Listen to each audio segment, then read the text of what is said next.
call centers do have an element of intrigue. It's a world we're not entirely familiar with, and it's caught the imagination of filmmakers. Oshim Ahluwalia's film John and Jane gives an insider's perspective. When I first heard about call centers 2001, nobody was really talking about the call agent. Hi, this is Naomi. May I have your security code, please? Who is this person who has puts on an American accent and speaks to Americans on the phone with a fake American identity? For me, that was really interesting, and I was much more keen to look at the sort of human side of this whole phenomenon. Yes. What they are going to ask you is if you've agreed to take I just read about statistics. So many people work in call centers, people make so much money, everything was in the form of statistics, which is why actually we wanted to make this film. Who are these statistics? Who are these people that are just there supposedly waiting for the big American dream to happen? America has always been ahead of all the nations. Which do you think has more variety, India or America? America. Now what ends up happening in that process is that you end up feeling closer and closer to America without actually having gotten there. So this is what creates a strange kind of cultural schizophrenia, because your English is changing, your accent is changing, the way your spellings are changing, the way you engage with people is changing. You have to open your mouth. That sound comes from down here in your throat. Say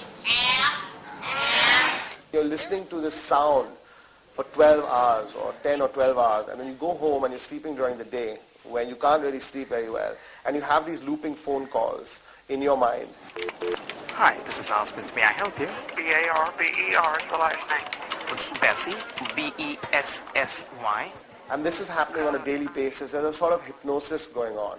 People say that their fingers sometimes move in their sleep because they're so used to typing on the keyboard. Not being able to differentiate between the real and the virtual. It is like, oh man, I don't want to be an Indian anymore. Tell me, Glenn, this internalization of the Western identity, does it give a duality of character to a person? Yes, it does. As you see during the training process, how they try and tell you which country has more choices and variety. In a way, you get brainwashed. You also get this strange accent, a westernized accent, and then you go back home and you've got to switch. How do you switch roles and identities? When call centers came into India, they had this trend. Now, they no longer get trained on American or British. They get trained on the neutral accent.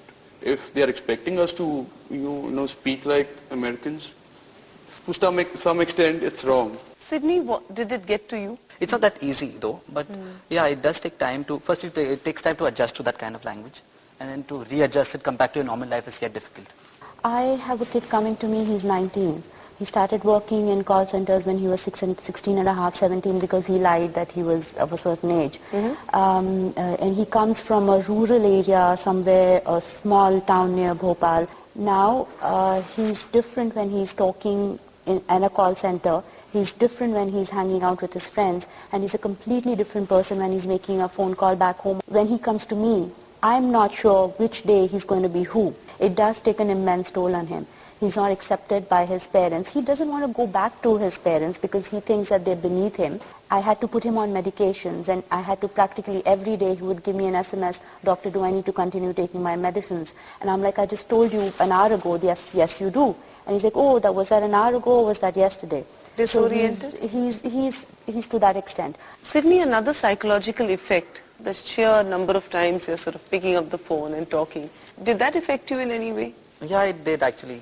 Basically, when you come having a tiring day the whole night and morning waiting for the coach and coming home, that sleep that you should have, I should always mama my calls. I should always have that bad thing of calling my whole call back again in my sleep. When I should get a landline call, I should answer and start talking. In your sleep. Another issue facing call center employees is a debt trap. Is this issuance of corporate credit cards to young employees in which there are limits of 1 lakh to 1,50,000. An HR manager told me that he had a serious problem in his hands because he had these young kids going out and buying gizmos in one day and their parents rushing to him and complaining about it. And finally the company has guaranteed these credit cards. So it's a debt trap because the kids can't leave their jobs unless they pay back their loans. So Raj, that leads to a whole lifestyle change, which is what you were chatting about. For an 18-year-old, for a 20-year-old, it's not debt, it's money. You cannot deny this fact that India is getting Americanized. It's not about call centers. We are following the Western culture. I have friends who have taken a huge loan and they have to stick with the job because they've taken the loan. So you're again... It is a serious problem. How is the call center responsible for that? It's the bank which is issuing the loan. No, it's not it's the the bank. bank It's which not is the issuing bank. the credit card. It's a tie-up. It's a tie-up. It's a The total tie-up does tie-up. not influence. There's one more aspect to it. There are people at the age of 20 today who are taking housing loans and actually taking houses. So I think that's the right kind of debt if we are investing in property. There is the good side of it as well. I myself have taken loans and I am so much, I cannot pay back because of this problem. I have been threatened by my banks for the car loan that we've jointly taken, and I know it's a trap. Author Chetan Bhagat's book, One Night in a Call Center, connects with the aspirations of Generation Next.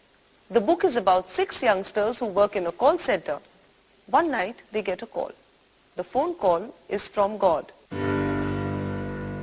Almost anybody in the Indian middle class now knows somebody who goes to a call center. For me personally, 5 of my cousins used to work there, and they used to come back and tell very interesting stories. I think call centers have grown very fast, and while they have contributed somewhat to India's prosperity to a certain extent, there are also some dark aspects related to it. I tried to approach some call center management that I wanted to do research, but they weren't very forthcoming. I wanted to get into the lives of agents, and I had to go in undercover. So my cousins used to sneak me in saying, he's about to join next week, he just wants to see it. And I'd spend a couple of nights there with them, just trying to see what their life was about.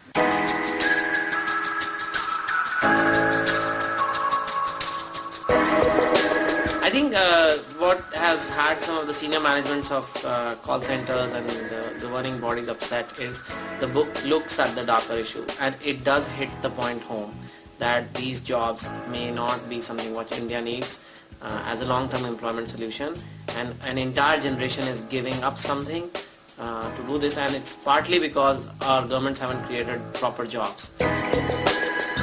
Actually, job in itself is not that interesting that it will inspire lots of films or anything. I think partly the reason it's become very mainstream, and it's happened too fast, and it's also something, which is the classic interface of East meets West. At a call center, this really comes alive. At night, you turn into an American, and in the morning, you are an Indian again. And I think for me as a writer who likes to write about people's psychology, this was very fascinating.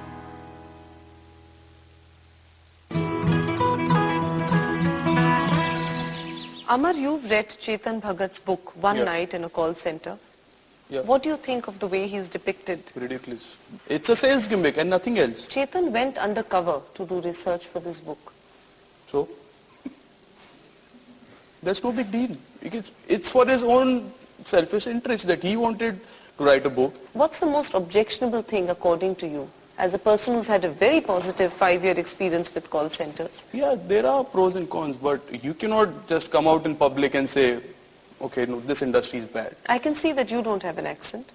Yeah, I don't have. I've undergone 4 trainings, but I never had an accent. I was never forced to have an accent.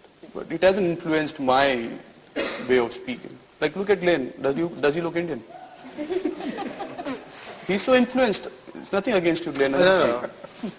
He's so influenced by that culture. I'm just trying to promote male fashion. We are not running down the industry. What we are calling for, this is a young industry, and let the industry self-regulate. And nobody wants to shut down call centers. Today in US, expats are being attacked because jobs are going away. That I see is a serious problem. In Australia, the unions have taken up issue that the word Bangalore has come. They look at India as somebody who's grabbing the jobs. It's not the Indians who have taken the jobs. It's your own government. It's your own multinationals which are taking the jobs to the bottom of the barrel. As the rest of us call it a day, the call center agent gets into the groove. The night has just begun. Life's like that. If you have a story to share or you want to join us here on this show, do write to us on weekend@timesnow.tv. That's all for today. We'll catch up with you again next week.